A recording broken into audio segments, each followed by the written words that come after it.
they've made an error and guide them into a correction, I've got a couple of techniques. Let's imagine our learner has made an error, like, my dog always make noise. So move to the second column, and we have the and.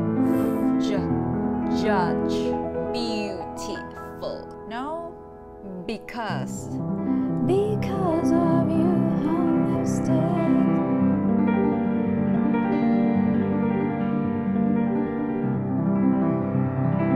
So I wouldn't want that to happen in my classroom where they may and then give the questions to the learners. Even in that high school setting, you know, where you've got the rows and rows of chairs, I'll break that up and make sure you know what they are, and then actually being able to identify them.